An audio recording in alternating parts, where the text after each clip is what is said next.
सरकार ने उस नोटिफिकेशन को, सुप्रीम कोर्ट ने उस नोटिफिकेशन को रद्द किया जिसमें आपने तांती ततवा को पान का दर्जा दिया। मैं उस पर बहस नहीं कर रहा हूँ अभी।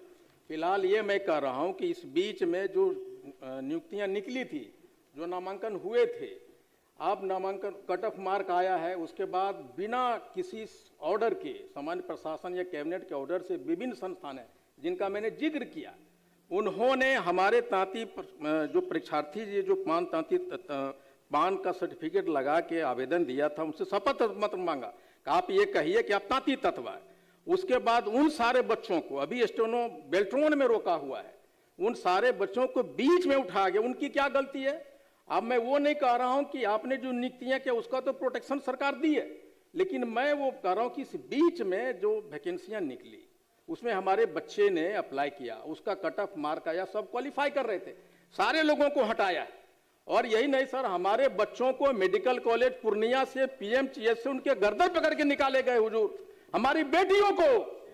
और ये नहीं, लाखों बच्चे जो क्वालिफाई किया है रेलवे में जबलपुर में निकाल दिया। आई एम नॉट टेलिंग कि मंत्री महोदय से मैं सहमत हूं कि जो हो गया उसको प्रोटेक्शन दिया आपने, लेकिन वो बच्चे जो इस नोटिफिकेशन के बाद, सुप्रीम कोर्ट के जजमेंट के बाद आपने उसको ज्वाइनिंग हो गया। एक घटना है बेगूसराय के महोदय, उसके पति गया रेलवे में काम, दिल्ली में रिक्शा चलाया, उसकी ज्वाइनिंग हो गया इसी सर्टिफिकेट पे, नहीं ज्वाइन करने दिया। उसने मुझे कॉल किया कि मैं तीनों बच्चों के साथ आत्महत्या कर लूंगी। मेरा क्वेश्चन ये है कि आखिर सरकार इस प्रक्रिया के बीच में, जो सुप्रीम कोर्ट का आदेश है कि प्रक्रिया के बीच में आप नियम को नहीं बदल सकते, तो ये जो जितने नियुक्ति संस्थान है, कांस्टेबल है, एएनएम है, टीआरई 3 है, ये सारे लोगों ने आखिर तांती ततवा जो पान के सर्टिफिकेट पे अप्लाई किए थे, उसको आप कैसे रोक सकते हैं, कैसे ज्वाइनिंग नहीं दे सकते हैं? बेल्ट्रोन में 60-65 लड़का अभी भी रुका हुआ, अभी इलेक्ट्रिक डिपार्टमेंट में आया कि आपको निकाल दिया जाएगा, ना आप सेसी है ना ततवा है, कुछ भी नहीं है। ऐसा जो अन्याय किया गया, ये कैसे हो सकता है महोदय?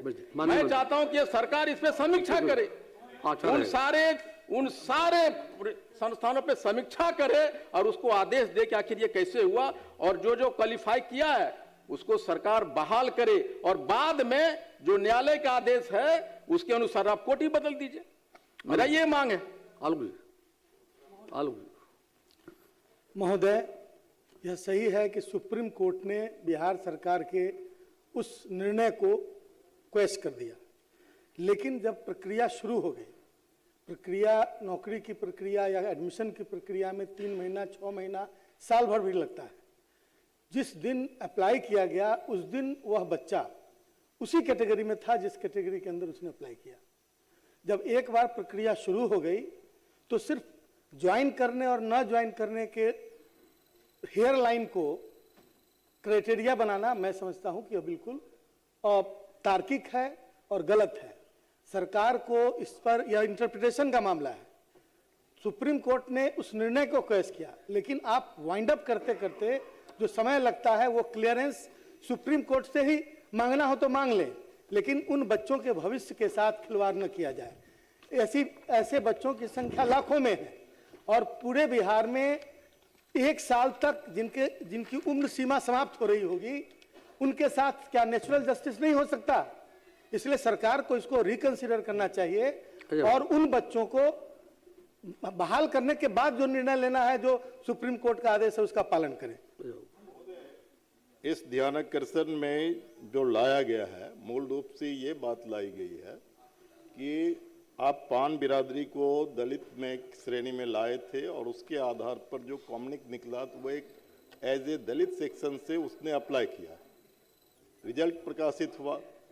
अब ज्वाइनिंग से पहले सुप्रीम कोर्ट का फैसला आया, अब वो बच्चे पास किए, इंटरव्यू के समय में उससे दलित का मांगा जाता है सर्टिफिकेट, और वो दलित का सर्टिफिकेट तब वो देने में सक्षम नहीं हो पा रहा है।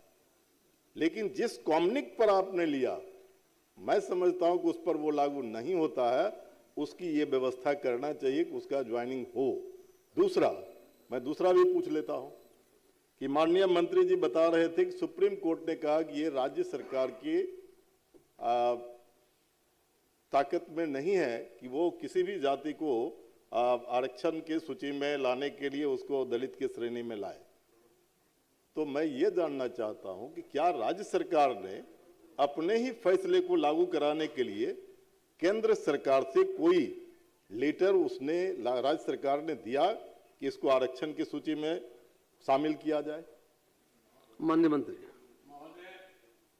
माननीय सदस्यों ने जो बातें कही हैं, सबसे तो पहले हम ये सदन को आश्वस्त करना चाहते हैं कि आखिर सरकार की मंशा तांती ततमा जाति को अनुसूचित जाति का दर्जा या सुविधा या लाभ दिलाने का था, तब तो सरकार ने निर्णय लिया था। पहली बात।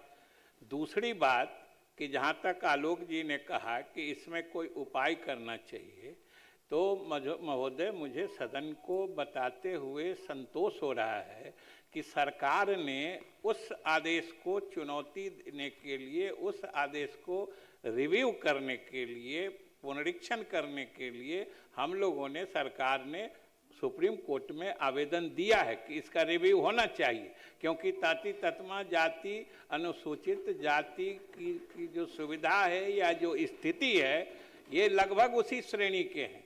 आखिर हम लोगों ने भी सामाजिक अध्ययन कराया था, तभी तो उनको उसमें डाला था। जहाँ तक आपने कहा अजय जी कि आपने पान जाति को अनुसूचित जाति में डाला, हम लोगों ने पान जाति को अनुसूचित जाति में नहीं डाला था। पान तो पहले से अनुसूचित जाति में है। हम लोगों ने सिर्फ तांती ततवा को पान जाति के ही उपजाति के रूप में उसी वर्ग में सम्मिलित करा के इनको दिया था, क्योंकि हम अनुसूचित जाति के सूची से को हेरफेर नहीं कर सकते हैं। वो प्रेसिडेंशियल ऑर्डर से वो भारत सरकार और प्रेसिडेंट के द्वारा होता है महोदय। इसलिए हमने कहा है कि सरकार तो ईमानदारी से तांती ततमा जाति को हर सुविधा दिलाने का अनुसूचित जाति वाला प्रयास कर ही रही है।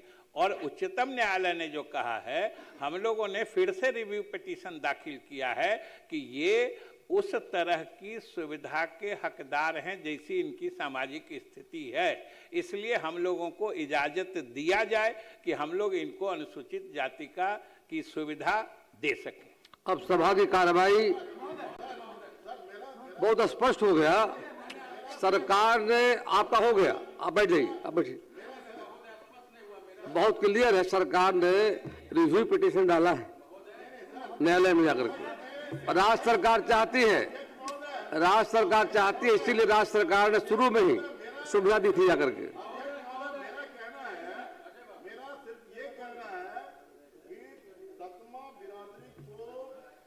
आरक्षण की सूची में लाने के लिए क्या राज्य सरकार ने 9वीं अनुसूची में शामिल करने के लिए केंद्र सरकार को कोई पत्र अभी तक दिया कि नहीं? वो अलग विषय है। बारे में कई बार इस सदन में हमने कहा है कि चाहे आरक्षण की सीमा जो हम लोगों ने बढ़ाई थी जाति आधारित गणना कराने के बाद अलग अलग श्रेणियों के, या इसको ताती ततमा को मतलब पिछड़े, अत्यंत पिछड़ी जाति से अनुसूचित जाति में शामिल कराने की बात है। जब हम लोगों ने जो निर्णय लिया, जो कानून बनाया था आरक्षण की सीमा बढ़ाने का, जब वो कानून ही निरस्त हो गया तो 9वीं सूची में कौन चीज शामिल होगा? आप कम से कम ये समझिए कि 9वीं अनुसूची में कानून जो बना रहता है उसको शामिल किया जाता है जुडिशियल रिव्यू से सुरक्षित करने के लिए।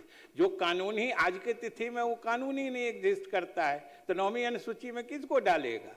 ये समझना चाहिए। और इतना महोदय मैं सदन को आश्वस्त करता हूं कि तांती ततमा जाति के लिए सरकार पूरी तरीके से गंभीर है, उनकी विपन्न स्थिति को देखते हुए कि उनको अनुसूचित जाति की सुविधा उस श्रेणी में डाल के मिले। इसके लिए हम लोगों ने उच्चतम न्यायालय में रिव्यू पिटीशन भी डाला है और सरकार ईमानदारी से चाहती है। बहुत स्पष्ट क्लियर हो गया।